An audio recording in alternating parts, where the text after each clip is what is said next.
नमस्ते सर। हमारा नाम बकेती लाल है सर। नमस्ते, राधे राधे, जय श्री कृष्णा। जी बकेती लाल जी, बताएं कैसे हैं आप। अब क्या बताएं सर, हमारा सब कुछ बर्बाद हो गया। हमारा जिंदगी बर्बाद हो गया सर।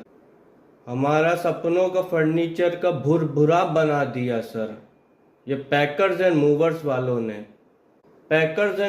वालों ने सर हमारा सामान का भरता बना दिया। बकेती लाल जी, अब क्या बकेती मार के आए हो? इस बार कौन सा कांड किया है? कांड? कौन सा कांड सर? हमने कोई कांड नहीं किया सर। कांड तो पैकर्स एंड मूवर्स वालों ने किया। अब देखिए ना, सोफे का हाथ टूट गया सर, टेबल की टांग निकल गई सर, और टीवी टीवी के अंदर हमें हमारा फ्यूचर दिख रहा है सर, और फ्यूचर सर बड़ा डैमेजेड है। अच्छा, तो आपने कंप्लेंट फाइल करी? कंपनी से बात करी? हम बोला तो सर, हम बात किए कंपनी वालों से। हम बोले उनसे, भैया सामान टूट गया। वो बोलता, सर सामान शिफ्टिंग में रिस्क तो आपका है। ई का लॉजिक हुआ? हम शिफ्टिंग किए कि खतरों के खिलाड़ी? बकेती लाल जी, आप निश्चिंत रहिए, आपको घबराने की जरूरत नहीं है। जैसे कि आपकी स्टोरी है, उसी से रिलेटेड कई सिमिलर केसेस हैं जो फाइल हुए हैं और कोर्ट के डिसीजन हैं उस पे। आजकल बहुत लोग सर्विस लेते हैं पैकर्स एंड मूवर्स की, बहुत अच्छी बात है। बट कई बार जब हमें डिलीवर होते हैं तो गुड्स डैमेज कंडीशन में मिलते हैं, और फिर हमें समझ में ये नहीं आता कि लायबिलिटी किसकी होगी, कौन लायबल है, हमारे इस नुकसान के लिए कौन भरपाई करेगा। मैं सही कह रहा हूँ, है ना? Welcome to my channel. Please do like, subscribe and share my channel in case you really like to view and watch informative legal content. Thank you.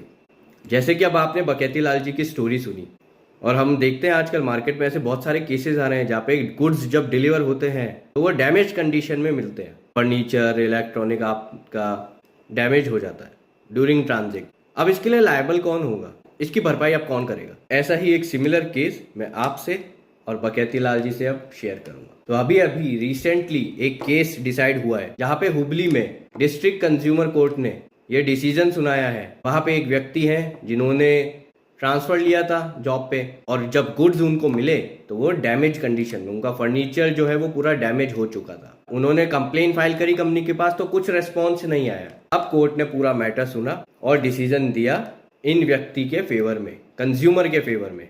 इनका गुड्स जो डैमेज हुआ था उसका रिपेयरिंग का खर्चा 1,20,000 rupees plus 50,000 mental agony plus 10,000 litigation expense, total 1,80,000 rupees इन्हें compensation मिला।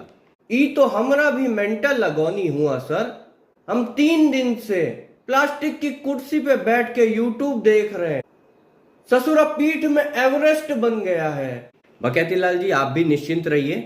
अगर आपके पास सारे रिटर्न डॉक्यूमेंट्स हैं, इनवॉइस है, डिलीवरी स्लिप है, फोटोज है आपके पास, तो आप भी कंज्यूमर कोर्ट में केस फाइल कर सकते हैं। थैंक यू सर, बहुत बहुत थैंक यू। आपने बहुत जरूरी बात बता दी सर हमें। सर आप मिल गए। अब शिफ्टिंग के नाम पे सिर्फ सामान हिलेगा, बकेती लाल नहीं। और ये पैकर्स वालों ने मारा झटका, हम देंगे अब कानूनी फटका। अब कुछ इंपॉर्टेंट बातों का आप सबको ध्यान रखना चाहिए, जैसे कि आपको फोटोज बिफोर डिलीवरी और आफ्टर डिलीवरी, ये फोटोज आप हमेशा लेके रखिए। इनवॉइस होना चाहिए आपके पास, डिलीवरी स्लिप होनी चाहिए, और फिर कंपनी को आप सबसे पहले रिपोर्ट कीजिए। अगर कंपनी में कंप्लेन करने के बाद आपको कोई रिस्पॉन्स नहीं मिल रहा है तो आप कंज्यूमर कोर्ट में केस फाइल कर सकते हो। मुझे उम्मीद है ये इन्फॉर्मेशन आपके लिए और बकेती लाल जी के लिए यूजफुल होगी। सावधान रहे, सतर्क रहे, अपना वकील खुद बने। नमस्ते।